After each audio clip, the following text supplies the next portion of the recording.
죽도록 사랑해서 한 결혼이라도 쌍방이 싫어서 이혼을 하게 된다면 어떻게 해서든지 성숙하게 받아들여야겠죠. 그렇지만 이 상황에서 가장 큰 희생양은 바로 아이들입니다. 두 사람 사이의 아이들 못지않게 이혼 상황에서 혼외자 또한 문제가 되고 있는데요. 배우자의 외도로 고통받는 것도 모자라 혼외자까지 낳아 호적에 올려달라는 상간녀. 배우자의 혼외자, 출생신고 어떻게 하면 좋을까요? 오늘 사연으로 알아가 보시죠. 네, 오늘 사연은 나도 모르게 아들이 생겼어요 입니다. 자, 남편에겐 그놈의 얼어 죽을 첫사랑이 있습니다. 남편과 학교 다닐 때 만나서 동거까지 한 그녀는 마치 남편을 빼앗긴 조강지처 같이 행동을 합니다. 만난 기간도 심지어 같이 산 기간까지도 저보다 훨씬 길고 깊은 관계라는 건데요. 이 남편은 저와 결혼 후에도 계속 그녀에게 휘둘렸고 그녀의 집을 들락거렸습니다 라고 하셨습니다. 상간녀가 그 대단하다는 첫사랑에 심지어 동거까지 했었던 사이라고 합니다. 아니 그렇다고 지금 아내가 있는데 본인이 조강지처는 아닌 거잖아요. 근데 또 동거가 아니라 혹시 사실혼이라면 이건 또 어떻게 되는지 궁금하거든요. 동거인은 말 그대로 같이 사는 사람이죠. 네. 그래서 동성 간에도 동거인 될 수 있고 가족끼리도 동거인 될 수 있고 기본적으로 연인 간에 같이 살기만 한다. 그건 동거죠. 근데 사실혼은 사람들이 혼인신고만 안 했을 뿐 사실상 부부랑 다름이 없다. 이런 정도에 와야 사실혼으로 인정이 되거든요. 그래서 대표적으로 사실혼인지 단순 동거인지를 확인하는 게 결혼식을 했는지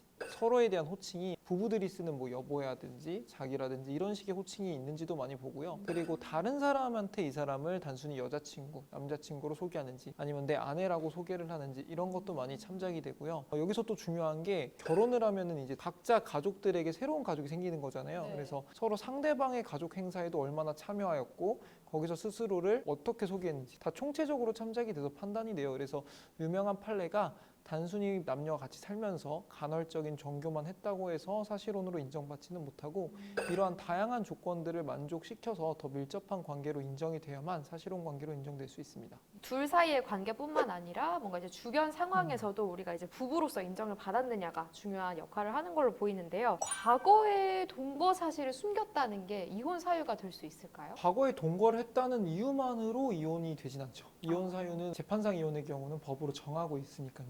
우리가 계속 말씀드리는 민법 제840조의 각호, 그래서 각호에서 정하고 있는 이혼 사유 중에 제6호가 있어요. 그래서 쌍방 간에 더 이상 혼인 관계를 지속할 수 없는 중대한 사유가 있는 경우에는 이혼 청구의 사유가 되는 거죠. 거기서 가장 대표적인 게 상호 간에 더 이상 신뢰가 없는 경우. 동거를 했다는 그 사실이 이혼 사유가 된다기보다는 나는 이 사람이 동거한 적이 없다고 믿고 결혼을 했는데 동거를 하는 과거력이 밝혀짐으로써 더 이상 이 사람을 신뢰할 수 없고 그것 때문에 더 이상 정상적인 부부관계가 불가능하다고 인정되는 선에서 이혼 사유가 될 수 있습니다. 느낌상 동거라면 왠지 얘기를 안 해도 될 것 같기도 하고 사실혼이라면 무조건 얘기를 해야 될 것 같기도 하고 그런데 과거가 없는 사람이 없긴 합니다, 변호사님. 배우자가 숨긴 과거가 어디까지 문제가 되는지도 좀 궁금하거든요. 그것도 기준이 명확히 정해져 있진 않아요. 네. 근데 법원이 이걸 판단하는 기준은 그래서 결혼의 의사가 번복될 정도인지 과거에 이 사람이 누군가랑 동거를 했건 안 했건 나는 결혼을 했을 거라는 의사가 명확했다고 보여지면 그 경우에는 동거 사실이 추후에 발견되더라도 그걸로 인해서 이제 이혼 사유가 되기는 어려운데 그게 아니라 그 전에 나는 동거한 게 없다는 걸 굉장히 강조를 했다든지 재력의 경우도 내가 굉장히 부자라고 얘기를 하고 했는데 알고 보니 빚이 너무 많아서 정상적인 가정생활 내지는 결혼 전에 내가 생각했던 그런 경제적 수준에 현격히 미달된다든지 그렇다면 이러한 사실을 알았다면 결혼을 안 했을 거잖아요. 이런 경우에는 신뢰가 심각하게 깨지는 상황이라고 볼 수 있고 이를 통해서 혼인관계가 지속될 수 없다고도 볼 수 있겠죠. 그래서 이런 경우에는 이혼 사유가 됩니다. 자, 사연을 계속해서 봐야 할 것 같습니다. 자, 3년 전 남편과 그 여자의 외도를 알았고 그 여자에게 각서와 위자료를 받았습니다. 하지만 그들의 대단한 사랑 지금까지 쭉 진행형입니다. 저도 더 이상은 못 해먹겠더라고요. 그래서 이혼 소송도 상간 소송도 제대로 해주려고요. 이 위자료와 재산 분할이라도 최대한 받는다면 이 억울함이 조금이나마 풀릴까요? 이 문제는 3년 전에 이미 그 여자에게 위자료를 받았다는 겁니다. 지금 와서 또다시 상간 소송하는 게 가능할까요? 라고 하셨는데요. 3년 전에 이미 위자료를 받았어요. 정말 대단한 사랑인 게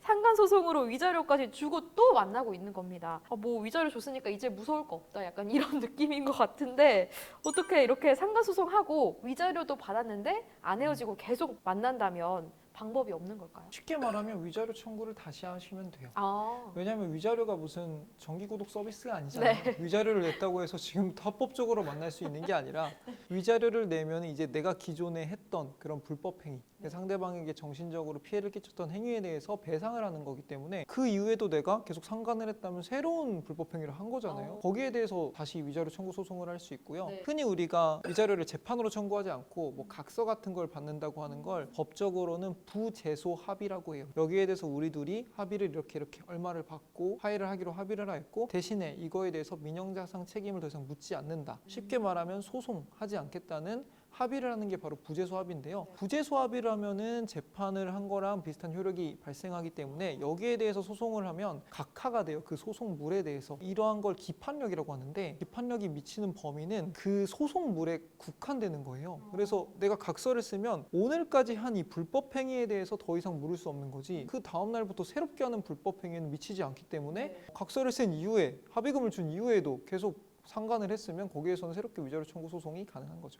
네, 상관 소송해서 위자료를 받고 또 만나면 또 상관 소송해서 위자료 받고 이거 뭐 남편을 내가 대여하고 대여비를 주는 느낌인 것 같은데요. 어이가 없습니다. 상간녀와 바람이 아니라 또 아예 살림을 차리고 사는 사람들도 있잖아요. 얘 본처가 이혼을 안 해주니까 이제 살림을 차려서 대놓고 애까지 놓고 사는 사람들도 있는데 만약에 생활비도 안 줘, 양육비도 안 줘, 난 이혼을 못 해줘 이렇게 나오면 혹시 어떤 방법이 있을까요? 두 가지 선택한 게 있죠. 네. 참고 살면서 부부관계가 회복되길 기다리거나 아니면 이혼을 하는 게 있는데 여기서 이제 못 살겠다고 생각하시면 이제 이혼을 하는 걸 도와드리는 건데 네. 아까 말한 것처럼 상간을 한 배우자가 자기는 이혼을 못 해주겠다 그러면 이제 협의 이혼은 불가능한 거고 네. 재판상 이혼을 청구해야겠죠. 근데 재판상 이혼에서 상간을 했다 그러면 배우자의 부정행위가 있는 거잖아요. 네. 되게 명확하게 이혼할 수 있는 사유이기 때문에 그걸로 이혼 청구 소송을 하시고요. 그리고 이 사람이 생활비를 안 주는 거는 그건 이제 위자료 청구를 하시면 되고 재산 분할을 하시면 되는 거고 아이가 있다 그러면 양육비 청구를 해야 되는데 양육권을 이제 사전에 미리 지정을 할 수 있어요. 왜냐하면은 이혼 소송이 가는 동안은 아직 양육자가 지정이 안 됐잖아요. 그동안 아이를 누가 키워야 되니까 되게 모호할 수 있기 때문에 양육권만 사전에 미리 지정을 신청할 수 있어서 양육자를 먼저 신청을 받으시고 양육비도 사전에 미리 청구할 수 있어요. 이혼하기 전에도. 그래서 그러한 걸 통해서 양육비를 부담을 하게 만들고 이혼 소송을 계속해서 이제 부부 관계를 종결하면 되는 거죠. 내가 아내라도 100원이라도 손해보기 싫잖아요. 이렇게 된 마당에 그나마 위안이 되는 게 금융치료라고 할 수 있는데 이때 필요한 게 뭐겠어요? 바로 유능한 변호사 아니겠습니까? 근데 이들의 뻔뻔함이 여기서 끝일 리가 없겠죠. 이제부터 뒷목 잡고 쓰러질 준비를 하셔야 됩니다. 도대체 제가 언제 아들을 낳았을까요? 뻔뻔함도 정도가 있지 남편이 그 여자가 낳은 아들의 출생신고를 했던 겁니다. 아니 뻐꾸기 새끼도 아니고 어떻게 저도 모르게 제 아들로 키울 생각을 했을까요? 혹시 내가 죽으면 그 여자의 아들이 내 보험금이나 유산까지 상속받게 되는 걸까요? 그렇다면 저는 억울해서 죽어도 눈 못 감습니다. 저도 모르는 제 아들 출생신고를 취소하고 싶습니다. 만일 우리가 이혼을 하게 되면 우리의 모자 관계는 끊어지는 걸까요? 라고 하셨는데요. 와 이거 진짜 여기서 끝나지 않았습니다. 뻐꾸기도 아니고 상간녀에게서 태어난 아들 출생신고를 했다는 거잖아요. 변호사님 이혼을 하면 이 황당한 모자 관계 끊어지는 걸까요? 결론부터 말씀드리자면 끊어지지 않죠. 부부 관계를 끊는 거지 모자 관계를 끊진 않잖아요. 그래서 일단 자기의 친생자로 뭐 출생신고가 됐다면 내가 이거에 대해서 바로잡기 전까지는 계속 내 아들인 겁니다. 그래요. 사실 아이가 무슨 죄가 있겠습니까? 하지만 또 이 부인 입장에서 말이 안 돼요. 출산을 한 적이 없는데 아들이 있는 거잖아요. 그렇다면 이 나도 몰랐던 내 아들, 혼외자의 호적 취소는 어떻게 할 수 있는 걸까요? 일단은 기록상으로 내 친생자로 된 거잖아요. 네. 친생자 관계 부존재 확인 소송을 해야 돼요. 흔히 여기서 헷갈리는 게 친생부인의 소 같은 경우는 내가 낳은 걸로 추정되는 아이, 여자의 경우 내가 낳은 아이거나 남편의 경우 내 배우자가 낳은 아이는 자동적으로 나의 아이로 추정이 되는데 이 상황에서 내 아이가 아니다라고 주장을 하려면 친생부인의 소를 하시면 되고요. 지은 같은 경우는 내가 낳은 아이가 아니잖아요. 그러니까 원래는 추정이 안 돼야 되는데 남편이 어떤 방법으로든 내 아이로 만들었으면 나는 이 아이와 친생자 관계가 없다. 그래서 친생자 관계 부존재 확인의 소를 한 다음에 거기서 판결을 받고 그걸로 이제 가족 관계 등록부를 수정하시면 됩니다. 아, 그래요. 요새는 꼭 외도가 아니더라도 뭐 미혼부도 꽤 있고요. 이혼과 재혼이 그래도 꽤 늘어나고 있는 추세라서 혼외자가 꽤 많을 것 같은데 이 혼외자의 출생 신고는 어떻게 해야 되는 걸까요? 혼외자의 경우에도 어머니랑 굉장히 밀접한 관계에서 태어나잖아요. 네. 그럼 어머니는 당연히 친어머니로 추정이 됩니다. 부인하지 않는 한. 네. 근데 그 상황에서 이제 이 아이의 생부가 이제 부부 관계에 있지 않다면 생부는 친아버지로 추정은 안 되거든요. 네. 이러한 경우에는 이제 아버지가 이 아이를 인지라는 걸 통해서 이 아이는 나의 친자다라는 거를 증명을 해서 자기 아이로 만들어야 돼요. 그게 아니라 이제 거꾸로일 수 있잖아요. 내가 이제 혼외자로 태어났는데 나의 아버지는 어딘가 계시고 누군지 알아. 나는 이 아버지의 아들이 되고 싶다고 하면 인지 청구를 하면 돼요. 아버지한테 나를 아들로 인지하셔라는 걸 청구를 하고 그러면 이제 뭐 DNA 검사나 이런 걸 통해서 친아들로 밝혀지면 이제 친생 관계가 성립합니다. 만약에 그 아버지가 계속해서 부인을 하더라도 그 관계가 밝혀지면 친자로 등록이 될 수밖에 없는 거죠. 그렇죠. 그거는 이제 유전학적인 거니까 네. 아버지가 부인할 수는 없죠. 아이 입장에서 정말 억울한 게 누가 혼외자로 태어나고 싶지 않았을 거 아닙니까? 그리고 호적에 올려달라고 하지도 않았을 거고요. 이 어른들의 편의대로 이랬다 저랬다 하는데 참 상처를 많이 받을 것 같습니다.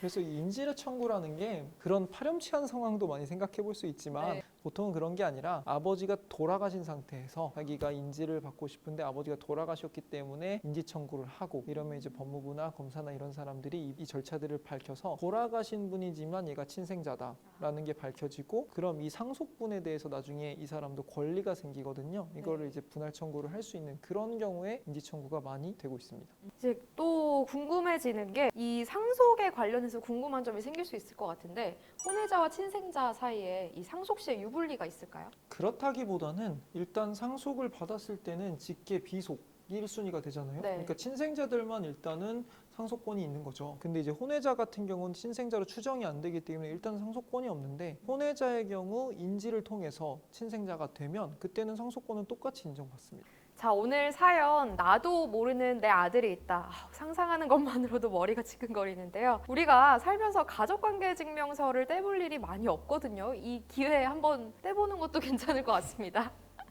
네, 오늘은 배우자의 혼외자, 출생신고로 인한 가족관계에 대해서 알아봤는데요. 배우자의 혼외자로 인한 문제로 고민 중이시라면 친구에게 묻지 말고 이혼 전문 변호사에게 물어보세요. 이혼 전문 변호사 심규덕이었습니다.